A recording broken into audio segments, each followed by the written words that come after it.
فرزند زہرا یہ حالات برے ہیں۔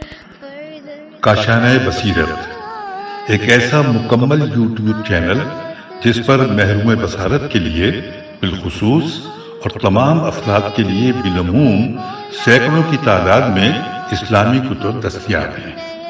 لہذا گزارش ہے کہ آپ اپنی ذمہ داری نبھاتے ہوئے کاشانہ بصیرت کو سبسکرائب کرنے کے ساتھ ساتھ بیل آئیکن کو پریس کیجیے تاکہ آپ علم کے حصول کے ساتھ ساتھ مذہب اہل بیت کی اشاعت میں بھی اہم کردار ادا کرتے رہیں۔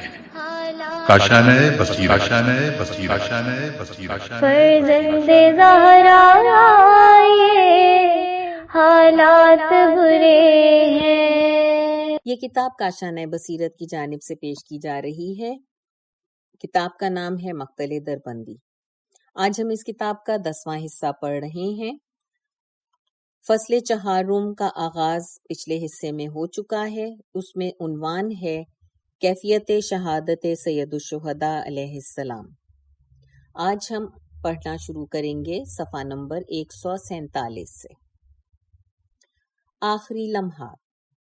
اب میں وہ مطالب ضبط تحریر میں لانے کی ہمت کر رہا ہوں جن کے سبب سے میرے تمام اعضاء، قلب و جگر اور مغز کی مانند آگ پکڑ لیں گے۔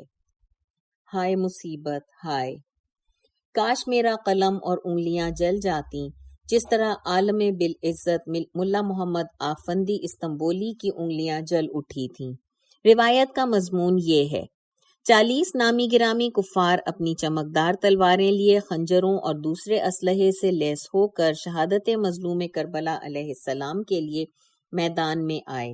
یہ 40 افراد باری باری نواب کربلا علیہ السلام کے مقدس اور مطہر سینے پر سوار ہوئے جو علوم ربانی کا گنجینہ، حکمتوں کا مرکز تھا، اور ہر ملعون کا مقصد آپ کے خون میں ہاتھ رنگین کرنا تھے، مگر اس پر خوف، رعشہ اور لرزش سی طاری ہوتی اور وہ گھبرا کر سینے سے اتر جاتا۔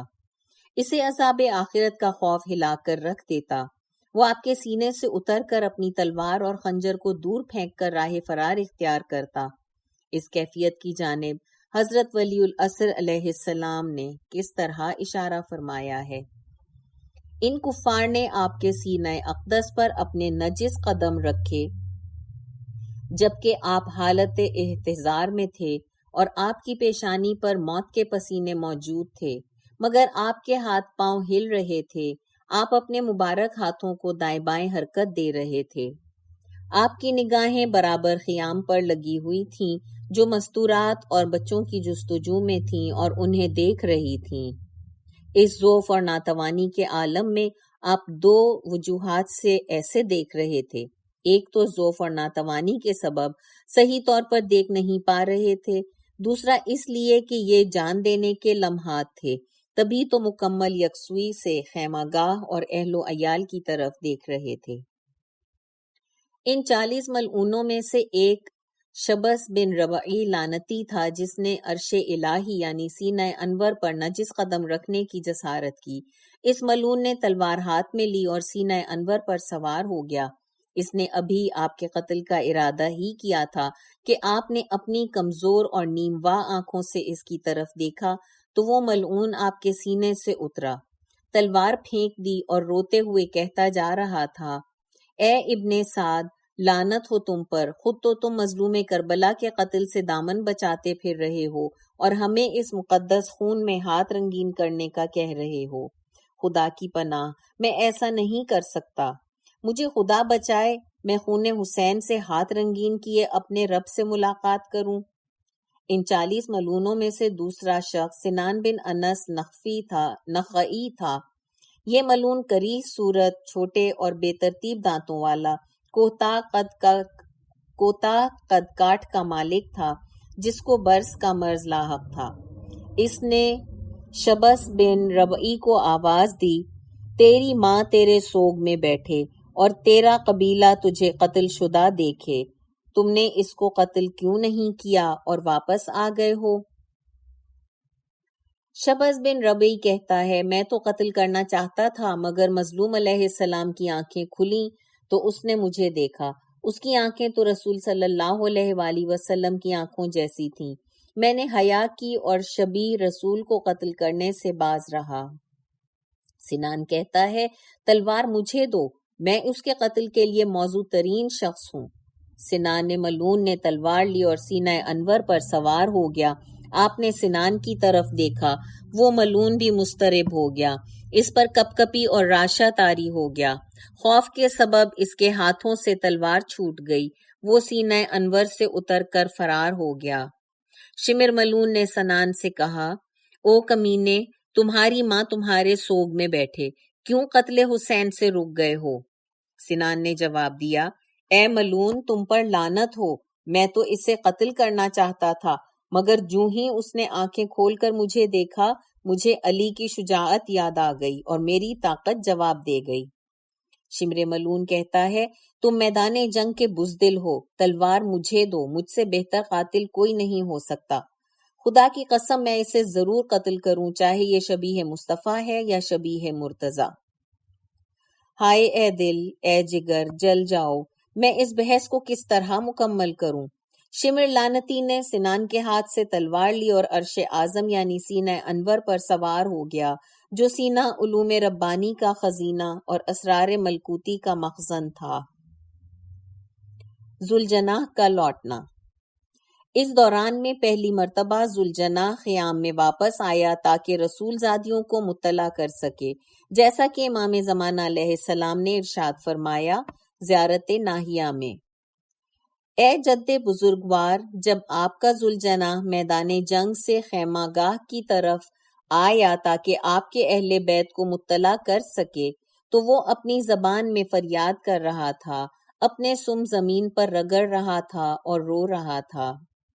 جب دختران فاطمہ اور رسول نے آپ کے ذوالجناح کو محزون حالت میں دیکھا کہ لگام ٹوٹی ہوئی اور زین ایک طرف ڈھلکی ہوئی ہے، وہ خیام سے باہر آئیں۔ انہوں نے اپنے بال کھول رکھے تھے جو ان کے چہروں پر پڑے ہوئے تھے اور وہ اپنے منہ پر پیٹ رہی تھیں۔ وہ نالہ و فریاد اور بین کر رہی تھیں، ایسا کیوں نہ کرتیں، چونکہ یہ پاک دامن اور طاہر بیویاں تھیں، دختران فاطمہ اور ناموس سے پنجتن پاک تھیں، جو اس زمین اور آسمان کے سردار تھے۔ آج انہیں رسوائی اور ذلت کا سامنا کرنا پڑ رہا تھا۔ اہل حرم، دختران فاطمہ، یتیم بچے سب میدان کی طرف نکلے۔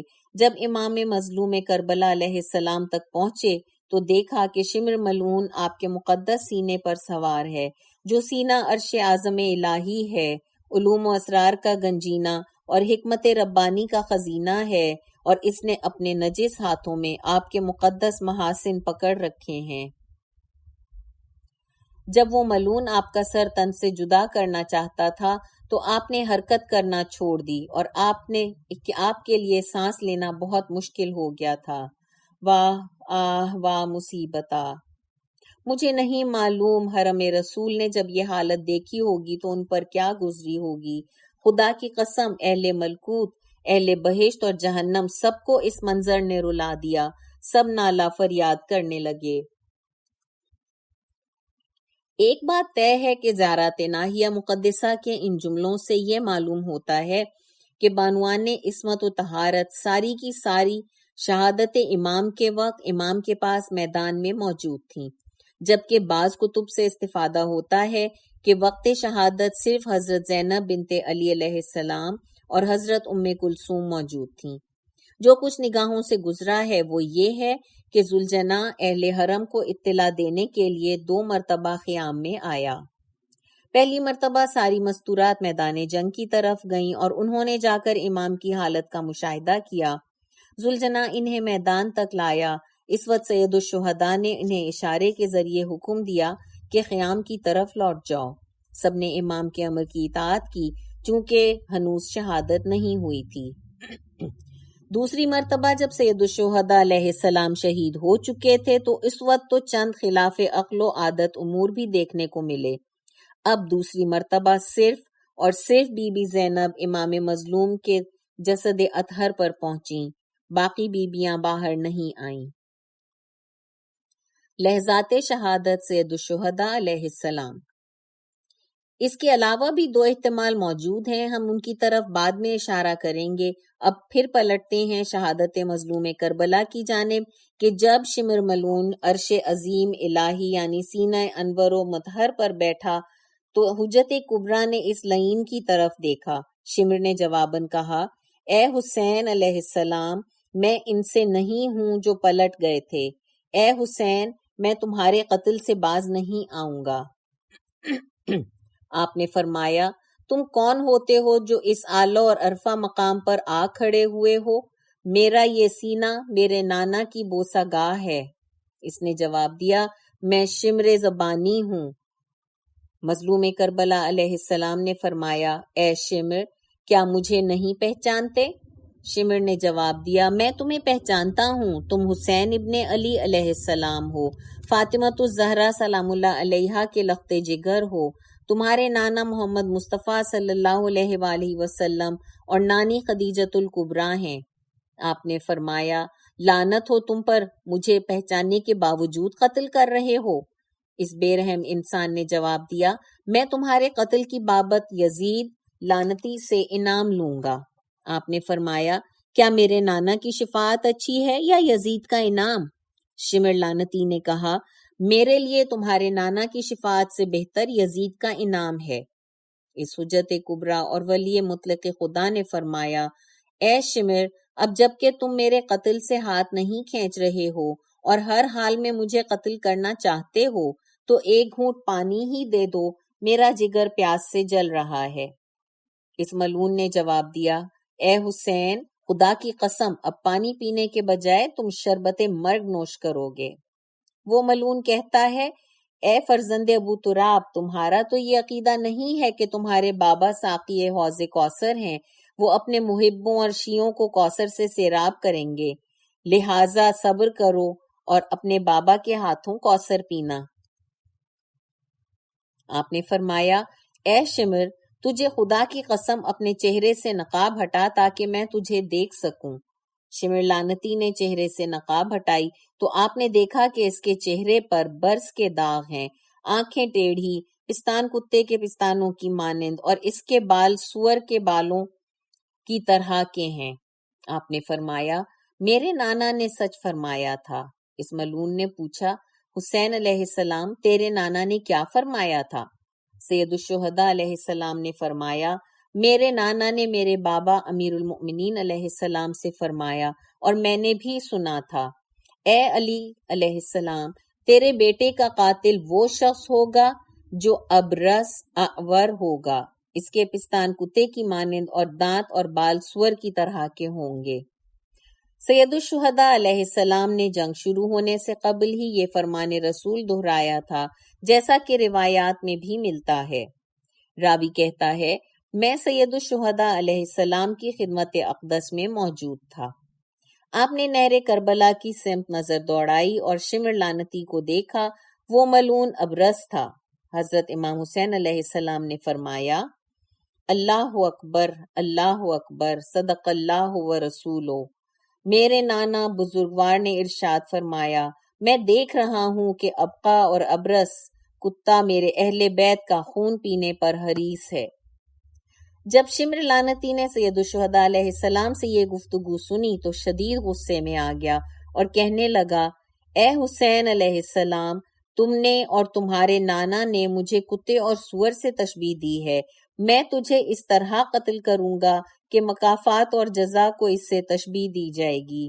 ہائے مصیبت، ہائے مظلوم، میں شہادت کی کیفیت کس طرح لکھوں؟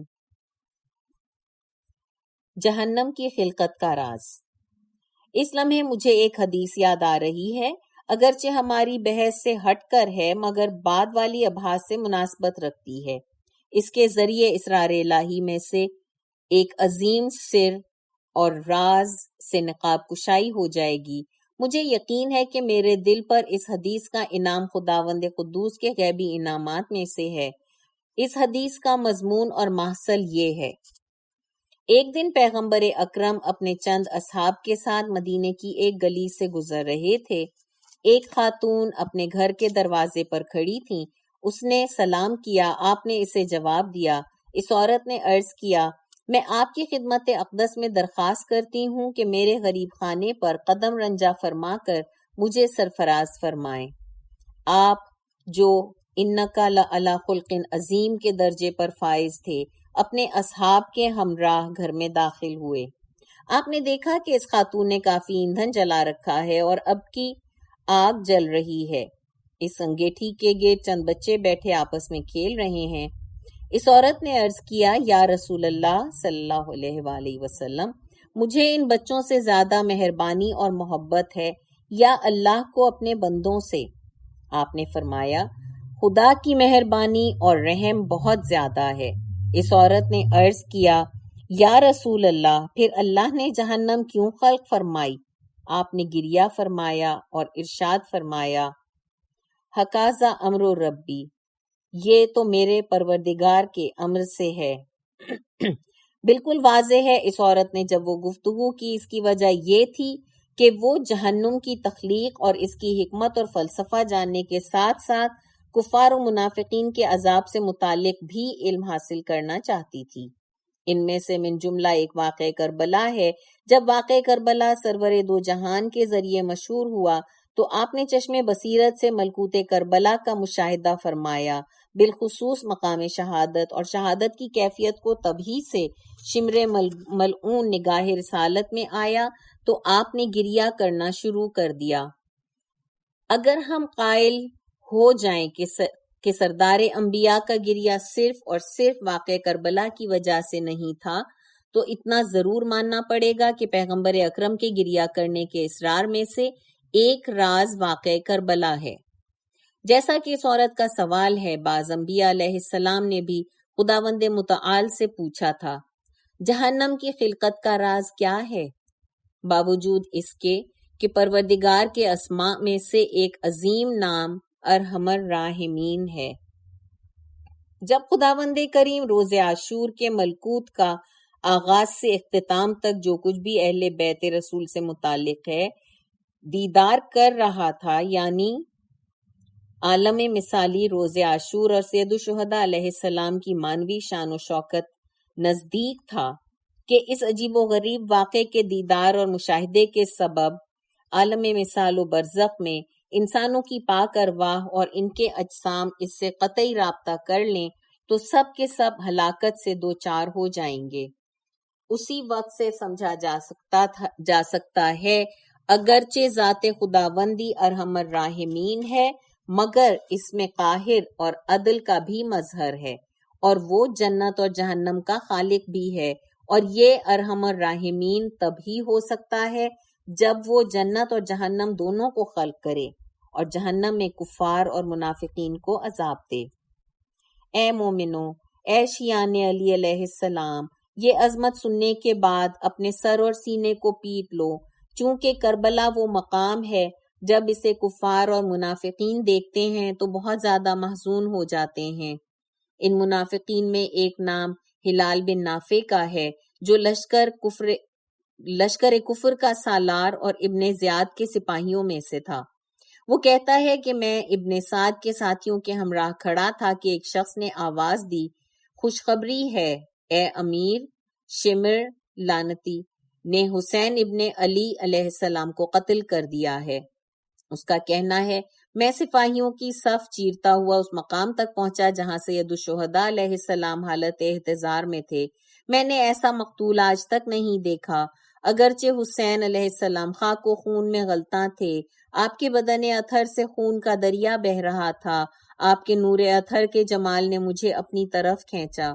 میں اسی منظر میں کھویا ہوا تھا کہ اسی وقت انہوں نے پانی طلب کیا۔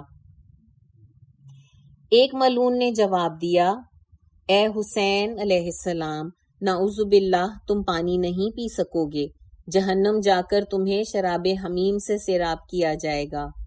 مظلوم کربلا نے محزون اور دکھی آواز میں جواب دیا، اے ملعون، کیا میں جہنم جاؤں گا؟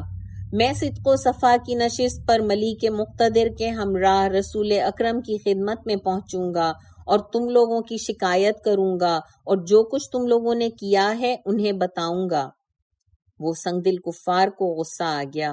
خداوند کریم نے ان کے دل میں ذرہ برابر بھی رحم نہیں ڈالا اور مظلوم کربلا نے اسی حالت میں اپنے رب سے ملاقات کی۔ وہ سب ملعون آپ کو تانے دے رہے تھے جو جواں مردی کے شایان شان نہیں تھے۔ آپ کا پانی طلب کرنا۔ آہ واہ مصیبتا! حضرت امام حسین علیہ السلام کی شہادت کے متعلق حضرت امام جعفر صادق علیہ السلام اور امام محمد باقر علیہ السلام سے منقول حدیث میں اشارہ موجود ہے کہ حضرت امام حسین علیہ السلام کو اس طریق سے قتل کیا گیا جس طریقے کی پیغمبر اکرم نے نفی فرمائی تھی، اور مخلوق خدا سے کوئی بھی اس طرح قتل نہیں کیا گیا۔ انہیں نیزوں، تلواروں، پتھروں، ڈنڈوں وغیرہ کے ذریعے قتل کیا گیا۔ خدا کی قسم، انہیں قتل کرنے کے بعد گھوڑوں کے سموں سے پامال کر دیا گیا۔ امام کا پانی طلب کرنا وہ بھی اس وقت جب وقت شہادت قریب تھا، جیسا کہ بہت تمام روایات میں مذکور ہے، اور ارباب مقاتل کی اکثریت نے بھی اسے تحریر کیا ہے۔ مگر اہل بصیرت کو معلوم ہو جانا چاہیے کہ اگر آپ کو پانی پیش بھی کیا جاتا آپ نوش نہ فرماتے۔ امام علیہ السلام کے پانی طلب کرنے کی کئی وجوہات اور اسرار ہیں جو درج ذیل ہیں۔ قوم کفار پر اتمام حجت کرنا مقصود تھا۔ اس مطلب کی تائید کئی روایات سے بھی ہوتی ہے۔ جب آپ نے پانی طلب فرمایا، آپ اس وقت خون میں غلطاں خاک کربلا پر لیٹے ہوئے تھے۔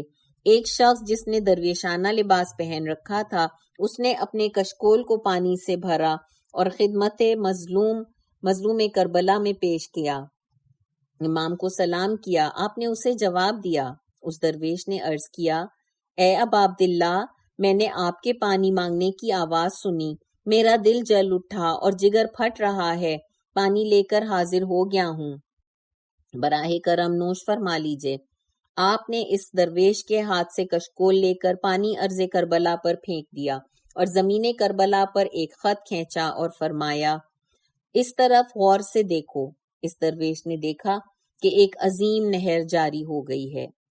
اس سے معلوم ہوتا ہے کہ وہ شخص کوئی فرشتہ تھا یا پھر جنوں انس کے کسی گروہ سے تعلق رکھتا تھا۔ سر کا قلم ہونا۔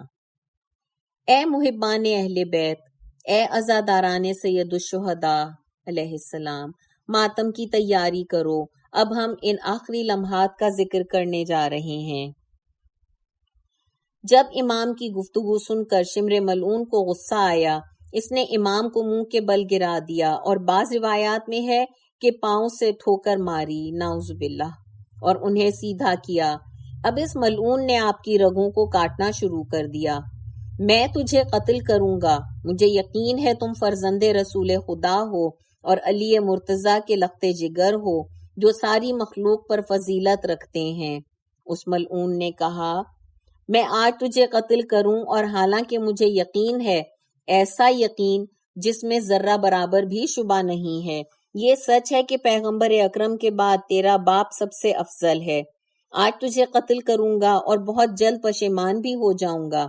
تمہارا خون میں بغض اور دشمنی کی وجہ سے زمین پر بہا رہا ہوں، میں نبی کی اولاد پر رحم نہیں کروں گا۔ جب اس ملعون نے تمام اعضاء کاٹ ڈالے تو مظلوم کربلا نے فرمایا، ہائے میں قتل ہو رہا ہوں، غریب، مظلوم اور پیاسا، حالانکہ میرے نانا محمد مصطفیٰ ہیں، بابا علی مرتضیٰ اور ماں فاطمۃ الزہرا سلام اللہ علیہا ہیں۔ اے شمر، خدا سے ڈرو، میرے خاندان پر نظر دوڑاؤ، محمد مصطفیٰ سے لے کر قائم مہدی علیہ السلام تک میرا خاندان ہے۔ اے شمر، مجھے قتل کر رہے ہو، میرے بابا حیدر کرار علیہ السلام نانا رسول خدا ہیں جو ہدایت کا منبع ہیں، میری ماں فاطمہ زہرا ہیں، میرا بھائی حسن مجتبیٰ ہیں اور چچا جعفر طیار ہیں جو بہشت جاوید میں ہیں۔ اس کے بعد فرمایا، میں آواز دے رہا ہوں، اے زینب، اے سکینہ، اے میری بیٹی، میرے بعد تمہارا کون سہارا ہوگا؟ اے رقیہ، اے ام کلثوم، تم تو پروردگار کی امانتیں ہو، میرے وعدے کا وقت آ پہنچا ہے، میری شہادت کا وقت نزدیک ہے۔ اے شمر، میں ناتواں ہوں، میرے بعد میرا خاندان جس کا کوئی سرپرست نہیں ہے، اس پر رحم کرو۔ عنقریب میرے نانا تمہارے مصائب پر گریہ کریں گے، اور جو تمہاری مصیبت پر گریہ کرے گا وہ سعادت مند ہوگا، اور اس کے لیے ابدی جنت ہے۔ خدا حافظ، تمہارا تم سے جدائی کتنی تلخ ہے، پس اٹھو مجھے الوداع کرو، خدا حافظ کرو، یہ آخری دیدار ہے۔ آخری الفاظ ہیں۔ مترجم۔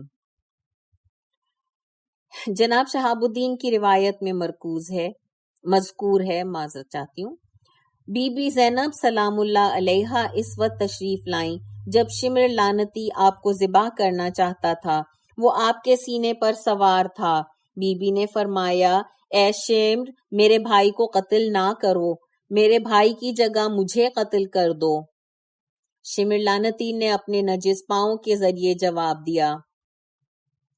صاحب مفتاح النجاح نے علماء اہل سنت سے نقل کیا ہے کہ آپ کو شبلی بن یزید اصبہی نے شہید کیا۔ اس قول کی بھی وہی حقیقت ہے جو اس قول کی تھی کہ آپ کو خولی لعنتی نے شہید کیا ہے۔ یہ بے بنیاد نظریہ ہے۔ بعض علماء امامیہ قائل ہیں کہ شمر لعنتی نے اپنے پاؤں سے آپ کے جسد اطہر پر ٹھوکر ماری، آپ کے محاسن کو پکڑا تو شبیر علیہ السلام نے آواز دی، تم ابقا ہو جسے میں نے خواب میں دیکھا تھا۔ شمر کہتا ہے، تم نے مجھے کتے سے تشبیہ دی ہے۔ اس نے آپ کی گردن پر ضربے مارنا شروع کر دی اور کہتا جا رہا تھا، آج تجھے قتل کر دوں گا، اور مجھے یقین ہے اور میرے یقین میں ذرہ برابر شبہ تک نہیں، میرے پاس وقت نہیں ہے، میں نہیں چھپاؤں گا کہ تیرا باپ بہترین سخنور تھا۔ اہل حدیث کے بعض فضلاء سے منقول ہے، جب امام علیہ السلام کی آخری سانسیں چل رہی تھیں، شمر لعین اور سنان بن انس لعین سر کی طرف سے آئے۔ سید الشہداء علیہ السلام شدت پیاس کے سبب اپنے منہ میں زبان گھما رہے تھے۔ آپ نے بڑے دکھی لہجے میں پانی طلب کیا۔ شمر لعنتی نے اپنے نجس قدم سے جواب دیا اور کہنے لگا، اے فرزند ابو تراب، کیا تمہارا یہ عقیدہ نہیں ہے کہ تمہارے بابا حوض کوثر پر اپنے شیعوں کو سیراب کریں گے؟ لہٰذا صبر کرو، اب اپنے بابا کے ہاتھوں جا کر پانی پینا۔ اس کے بعد اس نے سنان بن انس کو حکم دیا، ان کا سر قفا یعنی سر کو پس پش سے کاٹنا، قفا کہتے ہیں سر کو پس پش سے کاٹنا، ان کا سر قفا سے علیحدہ کر دو۔ سنان نے کہا، خدا کی قسم میں یہ کام نہیں کروں گا، اگر میں نے ایسا کیا تو آپ کے نانا محمد مصطفیٰ سے میری دشمنی ہو جائے گی۔ شمر ملعون کو غصہ آ گیا، وہ آپ کے سینے پر سوار ہو گیا اور اپنے نجس ہاتھ سے آپ کے مبارک محاسن کو پکڑ لیا اور مظلوم کے قتل کا مصمم ارادہ کر لیا۔ اسی وقت مظلوم کربلا علیہ السلام کے لب ہلے اور فرمایا، مجھے قتل تو کر رہے ہو مگر جانتے بھی ہو میں کون ہوں؟ شمر لعنتی کہتا ہے، میں تمہیں پہچانتا ہوں، تیری ماں فاطمۃ الزہرا سلام اللہ علیہا، بابا علی مرتضیٰ علیہ السلام اور نانا محمد مصطفیٰ ہیں۔ میرا دشمن خدا بزرگ ہے، میں بغیر کسی خوف کے تمہیں قتل کر دوں گا۔ ہائے مظلوم، ہائے مظلوم، ہائے پیاس، ہائے مقتول۔ نہ زمین کے ٹکڑے ٹکڑے ہوئے، نہ آسمان اپنی جگہ سے ہلا، نہ زمین میں زلزلے کی کوئی صورت ہے۔ کیا لکھوں اے قلم، میری انگلیاں جلاتے کیوں نہیں ہو، معلوم نہیں کیا لکھوں۔ شمر لعنتی نے حضرت امام حسین علیہ السلام کی گردن پر 12 ضربیں لگائیں۔ امام نے العطش العطش کی صدائیں بلند کیں۔ آپ کا مقدس سر کٹ تو گیا مگر شمر اس سر کو تن سے جدا نہ کر سکا۔ اللہ اکبر۔ اس وقت اللہ اکبر کہنا اللہ اکبر کے عظیم آثار میں سے ایک اثر ہے اور نورانی اسرار میں سے ایک سر یعنی راز ہے۔ جب شمر لعنتی نے سر بدن اطہر سے جدا کیا اور نوک نیزہ پر بلند کیا تو سید الشہداء علیہ السلام نے صدائے تکبیر اللہ اکبر بلند کی، جسے تمام عالم امکان نے سنا۔ یہ آواز ساری موجودات تک پہنچی اور سب نے اس سر اقدس کی اتباع کرتے ہوئے صدائے تکبیر بلند کی۔ یہ سید الشہداء علیہ السلام کی تکبیر کے اثرات میں سے ایک اثر ہے۔ اب یہاں وہ لوگ جو بذریعہ وحی و الہام مطلع ہوئے جیسے ارواح انبیاء اور ملائکہ، اور وہ لوگ جن کے پاس یہ سلسلہ اطلاع نہیں تھا، وہ اس واقعے سے بے خبر نہیں ہیں، چونکہ ساری مخلوق کا تکبیر کہنا اس سر اقدس کے خواص میں سے ہے۔ سید الشہداء علیہ السلام کی شہادت کے بعد یہ تکبیر خلاف عقل و عادت امور میں شمار کی جائے گی، چنانچہ اس کے بعد متعدد مقام پر ہم اس کی طرف اشارہ کریں گے۔ بعض روایات میں تو بیان کیا گیا ہے کہ لشکر یزید حتیٰ کہ شمر لعنتی نے بھی تکبیر بلند کی تھی۔